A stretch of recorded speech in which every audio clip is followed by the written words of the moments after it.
Well, I'm joined by Claire Whitelegg, and we're talking pensions. And this is just a real general catch-up. I thought, well, one of those things I think is really important, just because people get near that all the time, and they start thinking about this sort of thing. And you're constantly having to say, remind people, think about it from the start, from the get-go, isn't it? From whatever age. It is, and it's not a one-time message. So when it comes to people's finances, it's something to look at on an ongoing basis, but take a long-term view, because you need pension, you need money on the long term. So you want to not just think about it once and forget about it, but actually revisit it occasionally and see, do you need to make any adjustments? And we'll go back clearly, you don't give financial advice, because absolutely not. You're the other side of that whole thing. But you license people, and there's a full list on your website of people to go to. We do. We have a full list of licence holders, and it would generally speaking be the financial advisors who would give advice on pensions and pension planning. And I guess you recommend people that are licensed rather than just asking your friend down the road or something.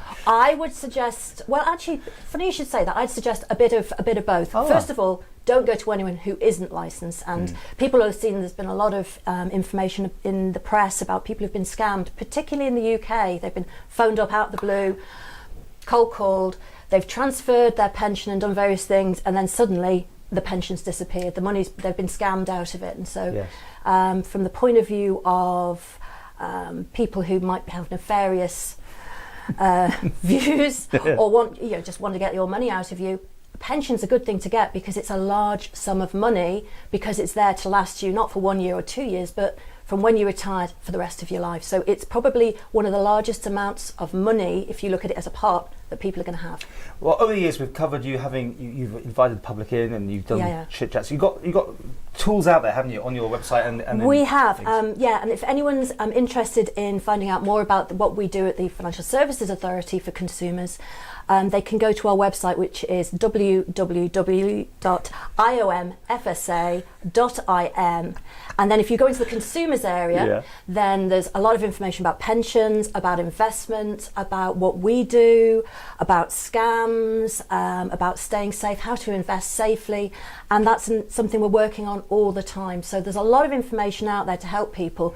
What I would say is the worst thing for me is if somebody says to me, something's gone terribly wrong, and we go, oh, have you looked at our consumer site? Yes, after we did it. And if we'd looked before, we wouldn't have done what we did. Well, that old adage, if it looks too good to be true, it is too absolutely good to be true.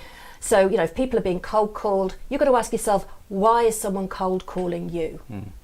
Is it in your interest or is it in their interest? If it's not an Isle of Man licensed entity, then they probably shouldn't be cold calling you in the first place. That's illegal, isn't it? It is illegal. Yeah. So unless you've asked them to call you. So if you haven't asked somebody to get in contact with you, they shouldn't be contacting you and offering their services unless they're an Isle of Man licence holder in general. So someone who wants information, they go to one of these licensed people, but are they expected to pay up front? I mean, is it at the end? All these sort of things, these questions that people worry about. Absolutely.